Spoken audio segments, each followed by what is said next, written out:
Stave 4. The Last of the Spirits. The phantom slowly, gravely, silently approached.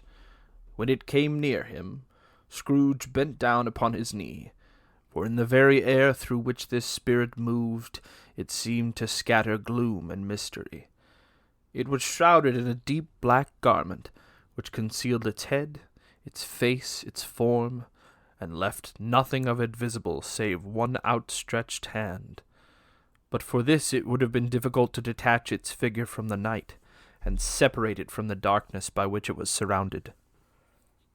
He felt that it was tall and stately when it came beside him, and that its mysterious presence filled him with a solemn dread. He knew no more, for the spirit neither spoke nor moved. "I am in the presence of the ghost of Christmas yet to come," said Scrooge. The spirit answered not, but pointed onward with its hand. "You were about to show me shadows of the things that have not happened, but will happen in the time before us," Scrooge pursued. "Is that so, spirit?" The upper portions of the garment was contracted for an instant in its folds, as if the spirit had inclined its head. That was the only answer he received. Although well used to ghostly company by this time, Scrooge feared the silent shape so much that his legs trembled beneath him, and he found that he could hardly stand when he prepared to follow it. The spirit paused a moment, as observing his condition, and giving him time to recover. But Scrooge was all the worse for this. It thrilled him with a vague, uncertain horror to know that behind the dusky shroud there were ghostly eyes intently fixed upon him, while he, though he stretched to his own to the utmost, could see nothing but a spectral hand and one great heap of black. "Ghost of the future," he exclaimed, "I fear you more than any spectre I have seen. But as I know your purpose is to do me good, and as I hope to live to be another man from what I was, I am prepared to bear you company, and do it with a thankful heart. Will you not speak to me?" It gave him no reply. The hand was pointed straight before them. "Lead on," said Scrooge. "Lead on. The night is waning fast, and it is precious time to me, I know. Lead on, spirit." The phantom moved away as it had come towards him. Scrooge followed in the shadow of its dress, which bore him up, he thought, and carried him along. They scarcely seemed to enter the city, for the city rather seemed to spring up about them, and encompass them of its own act. But there they were, in the heart of it, on 'change among the merchants, who hurried up and down, and clinked the money in their pockets, and conversed in groups, and looked at their watches, and trifled thoughtfully with their great gold seals, and so forth, as Scrooge had seen them often. The spirit stopped beside one little knot of businessmen. Observing that the hand was pointed to them, Scrooge advanced to listen to their talk. "No," said a great fat man with a monstrous chin. "I don't know much about it. Either way, I only know he's dead." "When did he die?" inquired another. "Last night, I believe." "Why, what was the matter with him?" asked a third, taking a vast quantity of snuff out of a very large snuff-box. "I thought he'd never die." "God knows," said the first with a yawn. "What has he done with his money?" asked a red-faced gentleman with a pendulous excrescence on the end of his nose that shook like the gills of a turkey-cock. "I haven't heard," said the man with the large chin, yawning again. "Left it to his company, perhaps. He hasn't left it to me. That's all I know." This pleasantly was received with a general laugh. "It's likely to be a very cheap funeral," said the same speaker, "for upon my life, I don't know of anybody to go to it. Suppose we make up a party and volunteer." "I don't mind going if lunch is provided," observed the gentleman with the excrescence on his nose. "But I must be fed, if I make one." Another laugh. "Well, I am the most disinterested among you, after all," said the first speaker, "for I never wear black gloves and I never eat lunch. But I'll offer to go if anybody else will. When I come to think of it, I'm not at all sure that I wasn't his most particular friend, for we used to stop and speak whenever we met. Bye-bye." Speakers and listeners strolled away and mixed with other groups. Scrooge knew the men and looked towards the spirit for an explanation. The phantom glided on into a street. Its finger pointed to two persons meeting. Scrooge listened again, thinking that the explanation might lie here. He knew these men also perfectly. They were men of business, very wealthy and of great importance. He had made a point of always standing well in their esteem, in a business point of view, that is, strictly in a business point of view. "How are you?" said the one. "How are you?" returned the other. "Well," said the first. "Old Scratch has got his own at last, eh?" "So I'm told," returned the second. "Cold, isn't it? Seasonable for Christmas time. You're not a skater, I suppose?" No. Something else to think of. Good morning." Not another word. That was their meeting, their conversation, and their parting. Scrooge was at first inclined to be surprised that the spirit should attach importance to conversations apparently so trivial, but feeling assured that they must have some hidden purpose, he set himself to consider what it was likely to be. They could scarcely be supposed to have any bearing on the death of Jacob, his old partner. That was past, and this ghost's province was the future. Nor could he think of anyone immediately connected with himself, to whom he could apply them. Nothing doubting that to whomever they applied, they had some latent moral for his own improvement. He resolved to treasure up every word he heard and everything he saw, especially to observe the shadow of himself when it appeared, for he had an expectation that the conduct of his future self would give him the clue that he missed, and would render the solution of these riddles easy. He looked about in that very place for his own image, but another man stood in his accustomed corner, and though the clock pointed to his usual time of day for being there, he saw no likeness of himself among the multitudes that poured in through the porch. It gave him little surprise, however, for he had been revolving in his mind a change of life, and thought and hoped he saw his newborn resolutions carried out in this. Quiet and dark, beside him stood the phantom, with its outstretched hand. When he roused himself from his thoughtful quest, he fancied from the turn of the hand and its situation in reference to himself that the unseen eyes were looking at him keenly. It made him shudder and feel very cold. They left the busy scene and went into an obscure part of the town, where Scrooge had never penetrated before, although he recognized its situation and its bad repute. They were always foul and narrow, and shops and houses wretched, the people half-naked, drunken, slipshod, ugly, alleys and archways like so many cesspools, disgorged their offences of smell and dirt and life upon the straggling streets. The whole quarter reeked with crime, with filth and misery. Far in this den of infamous resort, there was a low-browed beetling shop below a penthouse roof, where iron, old rags, bottles, bones, and greasy offal were brought. Upon the floor within were piled up heaps of rusty keys, nails, chains, hinges, files, scales, weights, and refuse iron of all kinds. Secrets that few would like to scrutinize were bred and hidden in mountains of unseemly rags, masses of corrupted fat, and sepulchres of bones. Sitting in among the wares he dealt in, by a charcoal stove, made of old bricks, was a grey-haired rascal nearly 70 years of age, who had screened himself from the cold air without by a frowsy curtain of miscellaneous tatters hung upon a line. He smoked his pipe in all the luxury of calm retirement. Scrooge and the phantom came into the presence of this man just as a woman with a heavy bundle slunk into the shop, but she had scarcely entered when another woman, similarly laden, came in too, and she was closely followed by a man in faded black who was no less startled by the sight of them than they had been upon the recognition of each other. After a short period of blank astonishment, in which the old man with the pipe had joined them, they all three burst into a laugh.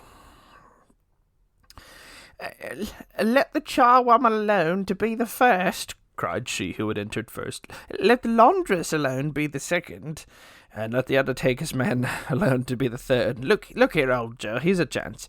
We haven't all three met here without meaning it. You couldn't have met in a better place, said old Joe, removing his pipe from his mouth. Come into the parlour. You were made free of it long ago, you know, and the other two ain't strangers.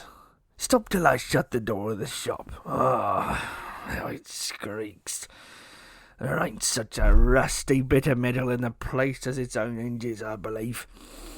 And I'm sure there's no such old bones here as mine.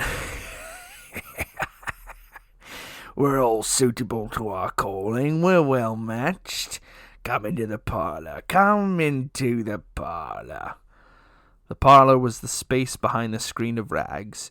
The old man raked the fire together with an old stair-rod, and having trimmed his smoky lamp, for it was night, with the stem of his pipe, put it in his mouth again.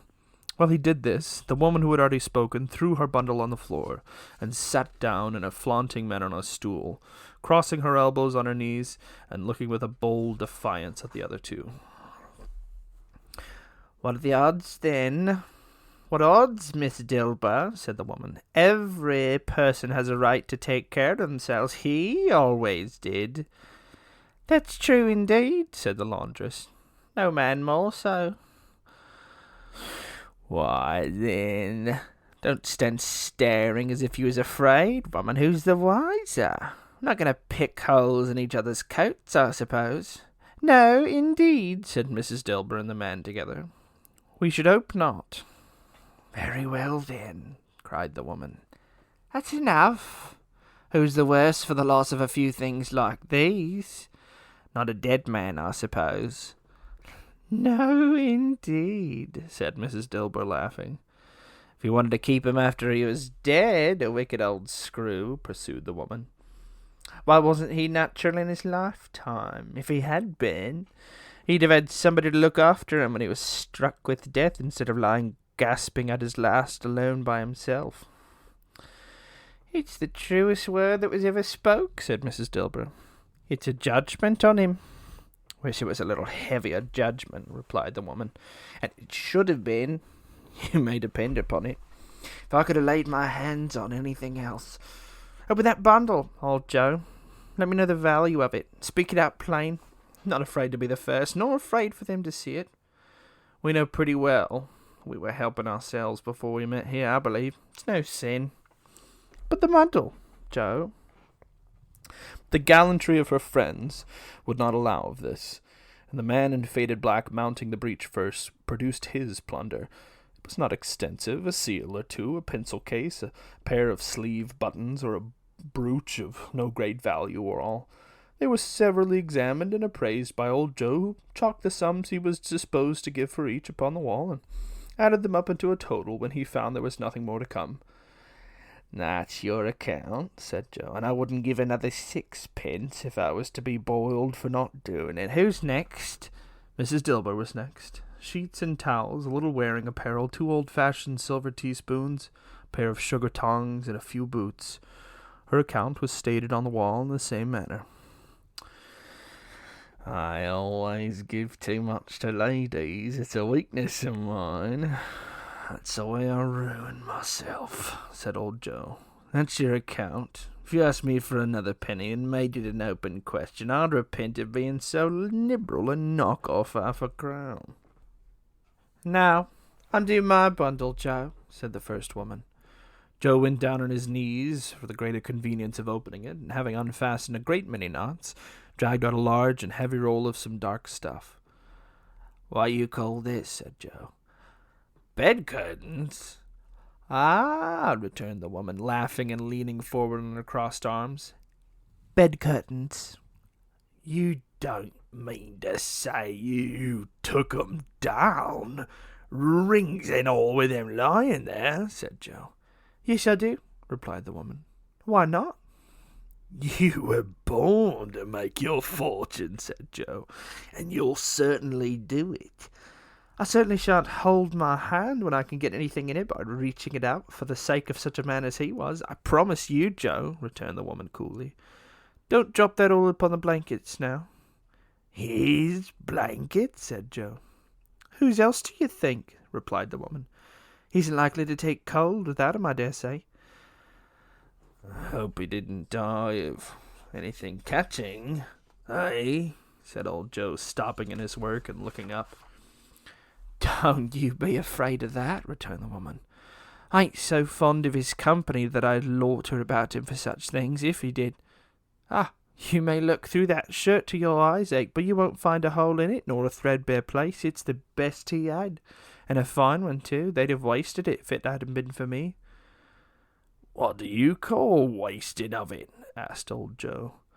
Putting it on him to be buried in, to be sure, replied the woman with a laugh. Somebody was fool enough to do it, but I took it off again. If calico ain't good enough for such a purpose, it isn't good enough for anything. It's quite as becoming to the body. He can't look uglier than he did in that one. Scrooge listened to this dialogue in horror, as they sat grouped about their spoil in the scanty light afforded by the old man's lamp.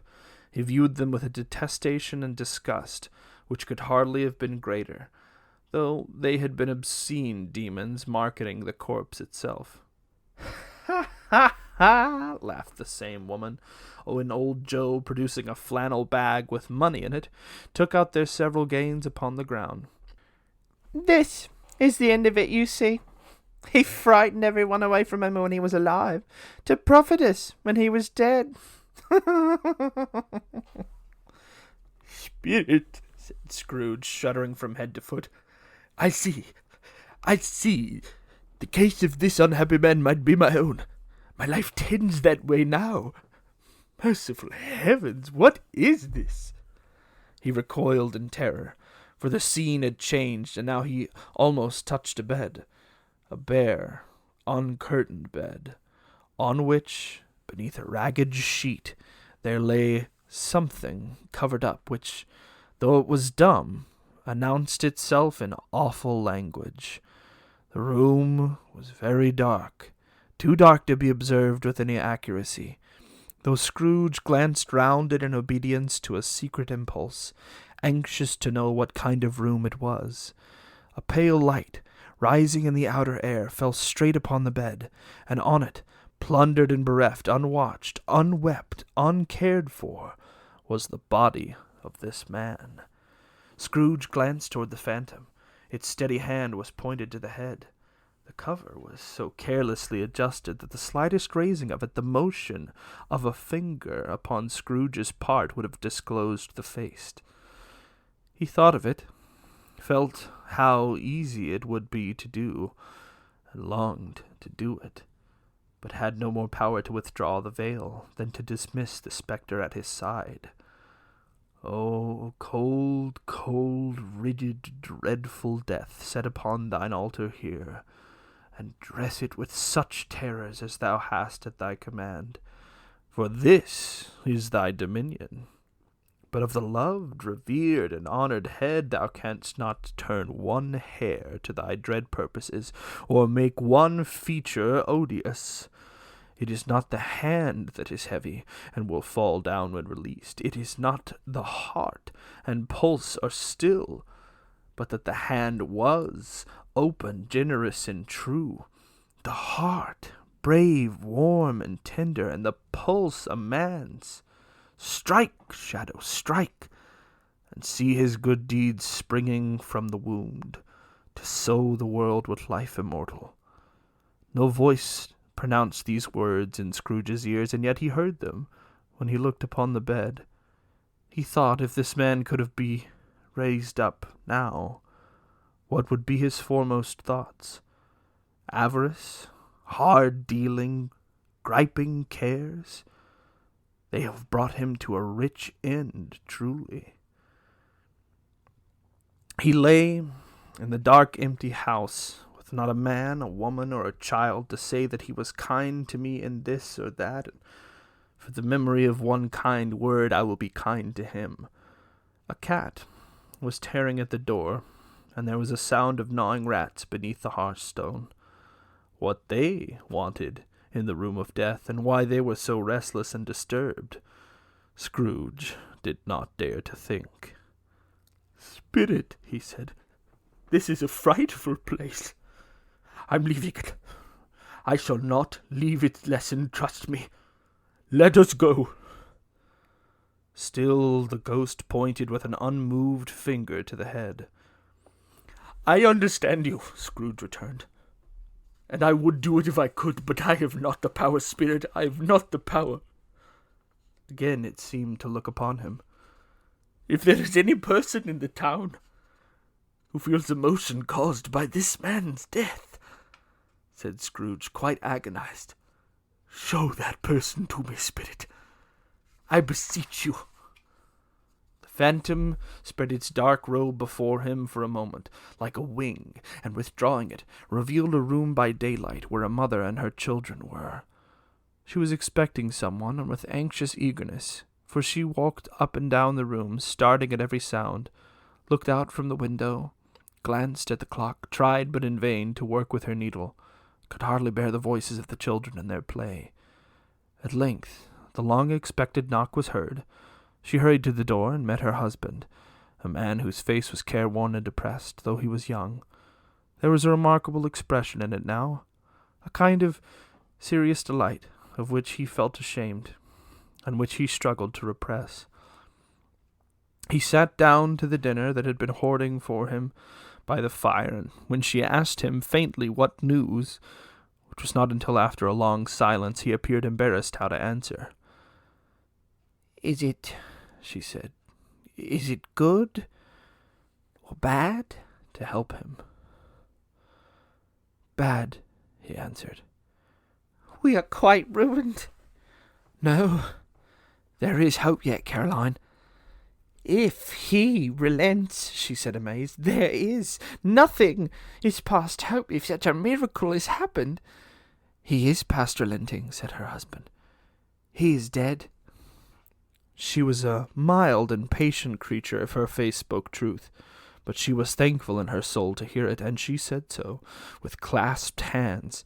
She prayed forgiveness the next moment and was sorry, but the first was emotion of her heart. "What the half-drunken woman whom I told you of last night said to me, when I tried to see him and obtain a week's delay, for I thought was a mere excuse to avoid me, turns out to have been quite true.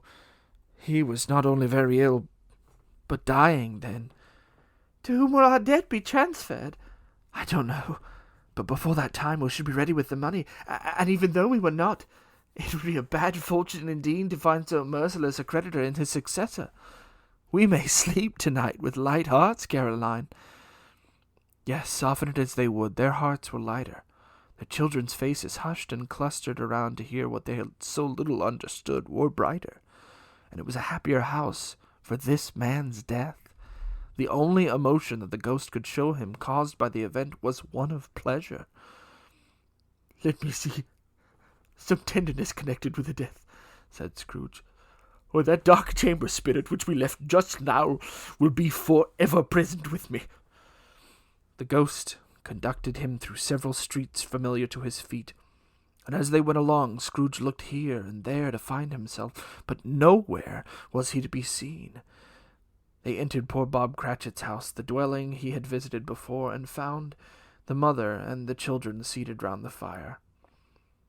Quiet, very quiet.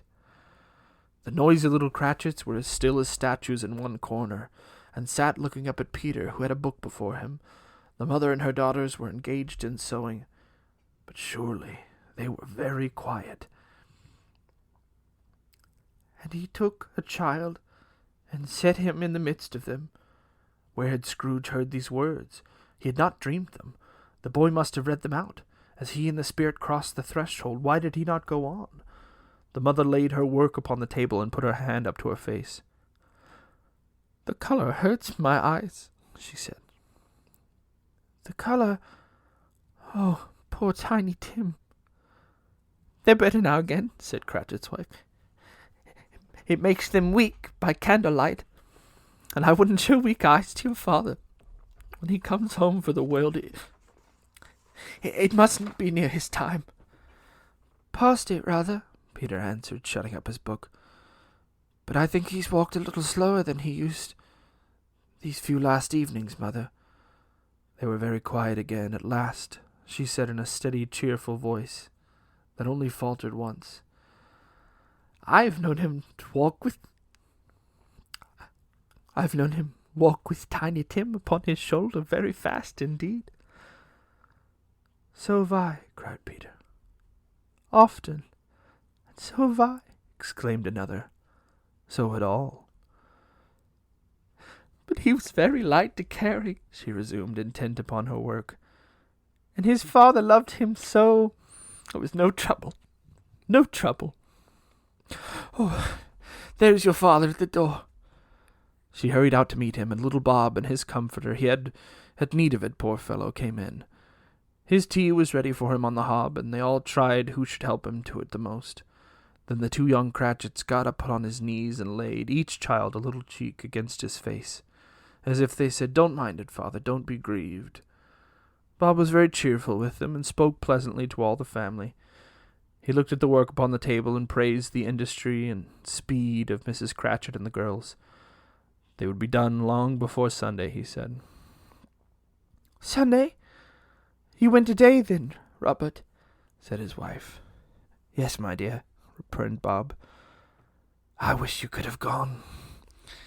It would have done you good to see how green a place it is.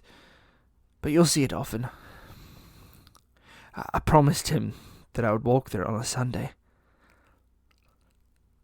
My little child, cried Bob. My little child. He broke down all at once. He couldn't help it. If he could have helped it, he and his child would have been farther apart, perhaps, than they were.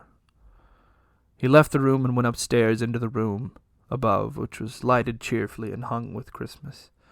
There was a chair set close beside the child, and there were signs of someone having been there lately. Poor Bob sat down in it, and when he had thought a little and composed himself, he kissed the little face. He was reconciled to what had happened, and went down again quite happy.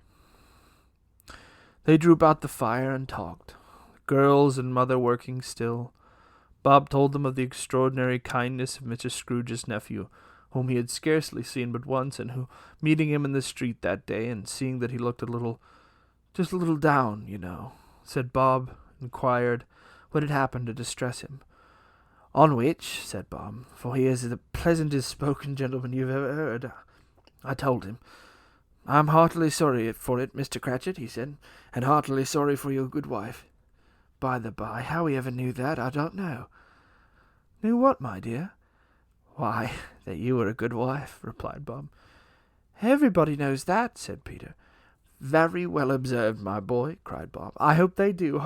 Heartily sorry, he said, for your good wife. If I can be of service to you in any way, he said, giving me this card. That's where I live. Pray come to me. No, it wasn't, cried Bob. For the sake of anything he might have been able to do for us, so much as for his kind way. This was quite delightful. He really seemed as if he had really known our Tiny Tim and felt with us. I'm sure he's a good soul, said Mrs. Cratchit. You would be sure of it, my dear, returned Bob, if you saw and spoke to him. I shouldn't at all be surprised, mark what I say, if he got Peter a better situation. Only hear that, Peter, cried Mrs. Cratchit. And then, cried one of the girls, Peter will be keeping company with someone and setting up for himself. Get along with you, retorted Peter, grinning. It's just as likely as not, said Bob. One of these days, though there's plenty of time for that, my dear. But however and whenever we part from one another, I am sure we shall none of us forget poor Tiny Tim, shall we? Or this first parting that there was among us. Never, father, cried they all. And I know, said Bob, I know, my dears, that when we recollect how patient and how mild he was, although he was a little child. We shall not quarrel easily among ourselves and forget poor Tiny Tim in doing it. No, never, father, they all cried again. I am very happy, said little Bob. I am very happy. Mrs. Cratchit kissed him. His daughters kissed him. The two young Cratchits kissed him, and Peter and himself shook hands. Spirit of Tiny Tim, thy childish essence was from God. Spectre, said Scrooge, something informs me that our parting moment is at hand. I know it, but I know not how. Tell me what man was whom he saw lying dead. The ghost of Christmas yet to come conveyed him as before, though at a different time, he thought. Indeed, there seemed no order in these latter visions, save that they were in the future, into the resorts of business men, but showed him not himself. Indeed, the spirit did not stay for anything, but went straight on as to the end just now desired, until besought by Scrooge to tarry for a moment. This court, said Scrooge, through which we hurry now, is where my place of occupation is, and has been for a length of time. I see the house. Let me behold what I shall be in days to come. The spirit stopped. The hand was pointed elsewhere. The house is yonder, Scrooge exclaimed. Why do you point away? The inexorable finger underwent no change. Scrooge hastened to the window of his office and looked in it. It was an office still, but not his. The furniture was not the same, and the figure in the chair was not himself. The phantom pointed as before. He joined it once again, and wondering why and whither he had gone, accompanied it until they reached an iron gate. He paused to look round before entering. A churchyard. Here, then, the wretched man whose name he had now to learn lay underneath the ground. It was a worthy place, walled in by houses, overrun by grass and weeds, the growth of vegetation's death, not life, choked up with too much burying, fat with repleted appetite. A worthy place. The spirit stood among the graves, and pointed down to one. He advanced towards it, trembling. The phantom was exactly as it had been, but he dreaded that he saw new meaning in its solemn shape.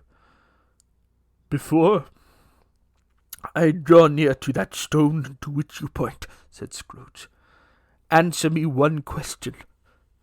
Are these the shadows of the things that will be, or are they shadows of things that may be only?